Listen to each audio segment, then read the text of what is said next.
All the world's a stage, and all the men and women merely players.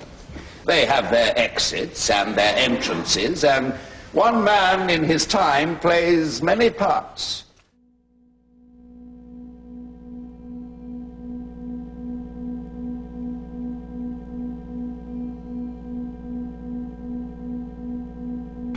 Verwacht je niet van het golden been.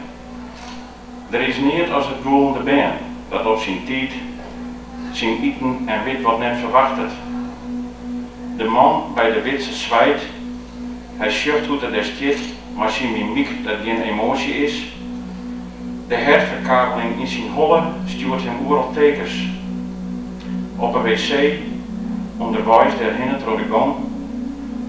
Net zo makkelijk te negeren binnen de gevoeligheden die te uitspreken, die letterlijk uitsteken. Contracties van een nekspieren, blauwballig bekroept zijn ieren. Dus wordt er stalt zijn lief in shock te staan op een intern display uit, dat er weer spegelen schucht in de ruggen van de kamer. Zo'n oor mij steensje, zo'n oor mij witte litten, dat er mij zeert.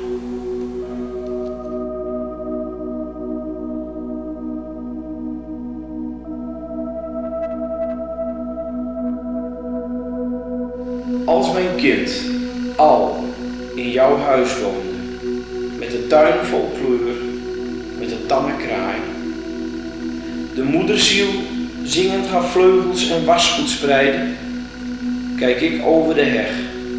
It's a wonderful life.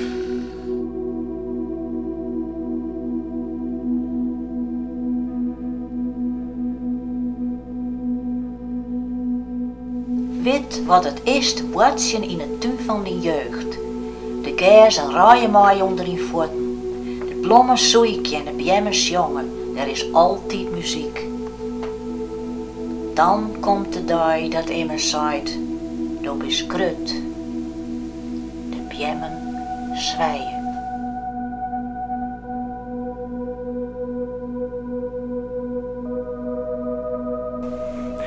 Nou bist nog maar een bijen en wat is het lok.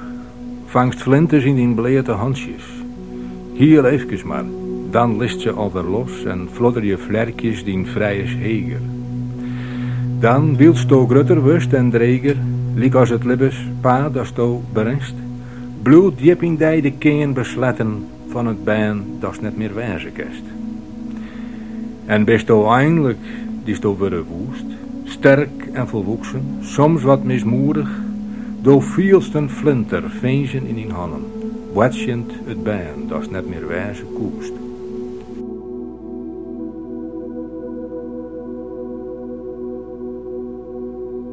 De man die vrolijk met zijn maskers speelde, totdat het uur sloeg dat zijn waar gelaat muurvast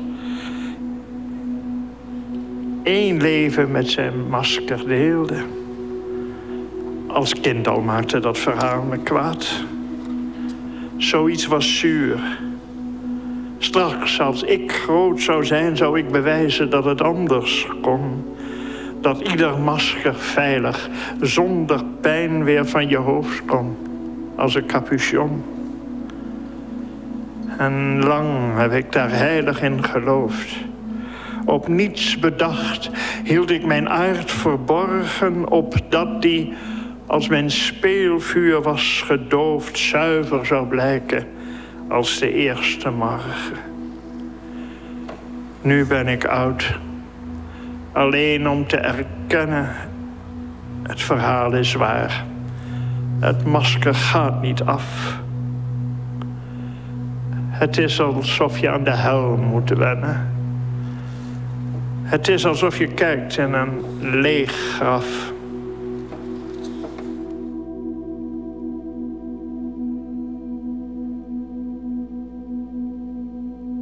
Liefste, jij bent levenskracht. Zonder jou is kale nacht. Wat ik niet heb, heb jij. Mooi ben je, je geeft me zin. Zinnelijke zinnenzin. Lust, kut, kust.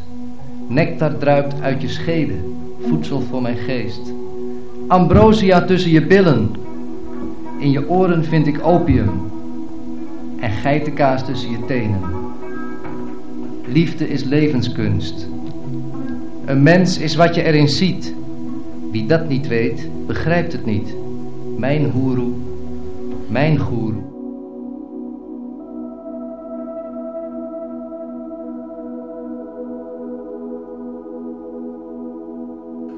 Afstoffen en stofzuigen, wassen, strieken, overals verstellen, sokken stoppen, bedden opmaken, buiten omdoen en het eten koken, hoor de teugenslagen en ergernissen van mijn man aan, plak pleisters op zere kinderknieën, probeer een goede vrouw en mim te wezen en voor de besiete een gezellige gastvrouw. Maar op een loonlist sta ik niet. Ik ben huisvrouw zonder werk.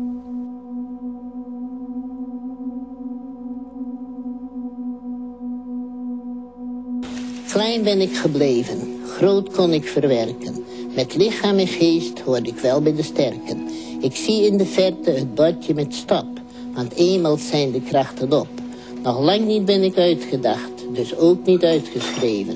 Het wordt me soms zo droef te moe, het gaat nu alles snel voorbij. Zo ook eenmaal mijn leven. Eén wens, en dat is wel, nog heel lang door te leven, heel gaaf en goed gezond. Kan heel veel moois nog geven.